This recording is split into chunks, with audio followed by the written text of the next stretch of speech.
Est-ce que tu peux me donner ton nom et ton prénom? Alors, Arnaud Giusti, donc Giusti Arnaud. Est-ce que tu peux nous dire aussi pour quelle brasserie tu travailles? Je travaille pour Pulp Brasserie Urbaine. Et est-ce que tu peux nous présenter un peu le projet? Alors, Pulp Brasserie Urbaine, c'est un projet qui a débuté il y a 5 ans avec un collègue de bureau, Cédric, avec qui on brassait chacun de notre côté. Puis on se dit, tiens, est-ce qu'on brasserait pas tous les deux ensemble? Et puis on a commencé, et puis on s'est dit, bah, ce serait bien de faire une brasserie. Et on s'est très bien retrouvé au niveau des envies, du projet, au niveau de la vision et des valeurs. Et le projet a débuté comme ça, à petite échelle. Et puis là, maintenant, on a agrandi d'une étape. Mais toi, personnellement, ton parcours, il n'a pas démarré à ce moment-là. Au niveau brassicole, tu t'y connais quand même un peu. Ouais, alors moi j'ai une formation en biologie, j'ai fait une thèse en écotoxicologie, donc je suis docteur en biologie. J'ai eu une passion pour d'abord la distillation, qui est interdite, mais que j'adore quand même. Je suis rentré dans le monde de la brassicole avec un ami, avec qui on s'est dit, bah, plutôt que de faire des soirées où on boit des bières, si on en faisait. Et on a acheté un petit peu de matos, les appareils de brassage all-in-one. On a commencé à faire ça le samedi, en buvant les productions d'avant, on refaisait des nouvelles productions, et donc c'est vraiment comme ça qu'on a commencé. Qu'est-ce qui t'a frustré dans le monde de la bière? Je pense que c'est le fait qu'on ait toujours envie de goûter les mêmes bières. Ce qui est frustrant, c'est quand les gens disent « Ah, moi j'aime bien tel type de bière » et qu'ils n'ont pas envie de découvrir ou d'aller vers soit de l'inconnu, soit des goûts un peu différents. La standardisation est-elle inévitable selon toi? Je ne pense pas. Je crois que c'est comme tout, c'est un peu l'éducation. On a envie de vouloir aller vers des nouveautés, vers des trucs différents. On prend le monde du cinéma, c'est pareil, on pourrait voir que des blockbusters alors qu'il y a plein de cinémas indépendants qui sont super et qui apportent plein de choses super. Donc je crois que c'est pas inévitable, mais ça demande de l'implication et un peu de travail et un peu de temps. As-tu déjà douté dans ton métier?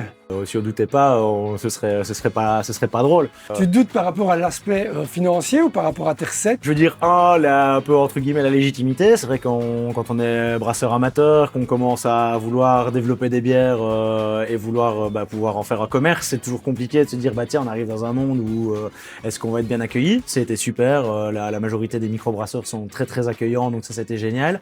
Mais il n'y a rien à faire. Est-ce que la bière va plaire? Est-ce que le public va pouvoir suivre? Est-ce que finalement on va pouvoir gérer le matériel? Est-ce qu'on va pouvoir agrandir? Est-ce qu'on va pas avoir de problème? Voilà, c'est des questionnements quotidiens. Qu'est-ce qui rend ta bière différente?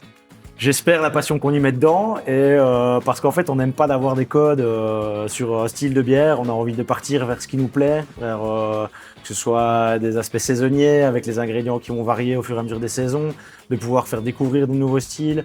Mais il y a quand même l'idée dans ta passion de véhiculer quelque chose de découverte. Exact. Et en tout cas de ne pas reproduire systématiquement une même bière. Il y a une gamme permanente, Ouais. mais à côté de ça, il y a des rotations qui se font justement pour cet intérêt de la découverte et d'essayer de Exactement, proposer des choses. Exactement, donc la gamme fixe, ça c'est indispensable je pense pour les consommateurs, pour pouvoir s'y retrouver. Je crois que si tout changeait tout le temps, les gens auraient du mal à pouvoir s'identifier à la brasserie. Mais à côté de ça, en tout cas le métier de brasseur, nous ce qu'on aime bien c'est de pouvoir inventer, innover, découvrir. On a aussi beaucoup de bières qu'on va faire en collaboration avec d'autres brasseries, donc de pouvoir échanger des idées, de pouvoir échanger des visions. Et donc ça, c'est vraiment quelque chose qui est enrichissant. Qu'est-ce que la bière dit de toi?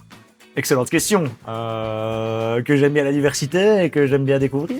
Qu'est-ce que tu voudrais protéger du monde de la bière?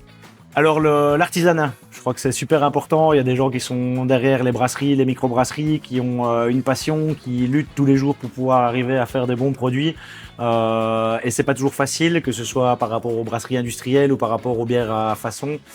C'est toujours un peu compliqué de pouvoir se dire, bah oui, mais nous on rame, on est là, et on le fait avec passion, c'est pas toujours excellent, il peut y avoir des couacs, mais ça fait partie du jeu et c'est ça l'artisanat finalement. Donc il y a cette idée d'avoir ton outil de production, et d'avoir un outil de production, ça te coûte quelque chose. Ouais. Et donc il faut pouvoir le rentabiliser, mais c'est à danger en plus que si tu faisais faire la bière ailleurs avec ta recette. Exactement, c'est-à-dire que si on rate notre brassin, on peut se le chiquer, c'est pas à quelqu'un d'autre qu'on va pouvoir en vouloir. Et donc ça rajoute à la question que tu avais avant de savoir est-ce que j'ai des doutes, ça relie ça aussi, de savoir se dire est-ce qu'on va pas rater une recette, est-ce qu'on va pas avoir un problème qui va faire que on va pas pouvoir rentabiliser cette bière. Donc voilà, c'est clair que ça rajoute un peu de poids en plus. Le projet Rébellion Liégeoise, t'as voulu adhérer, pourquoi?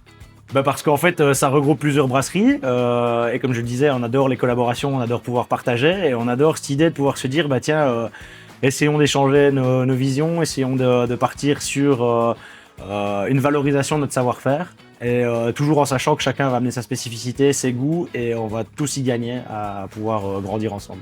Qu'est-ce que tu refuses de sacrifier? Les valeurs. Donc Pulp est une coopérative. On a voulu dès le début ouvrir en coopérative, mais avant de savoir si ça allait fonctionner, on s'est dit est-ce qu'on sait déjà faire de la bière, est-ce que les gens vont l'aimer? Et donc on a commencé d'abord en société, mais là on avait vraiment la volonté de pouvoir passer en coopérative. L'objectif c'est que les valeurs Pulp sont inscrites dans nos statuts. Et donc en fait ça on pourra pas le sacrifier.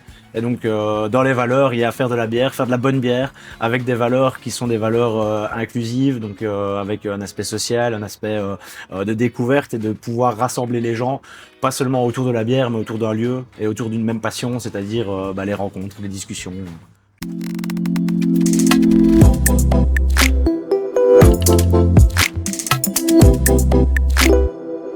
Thank you.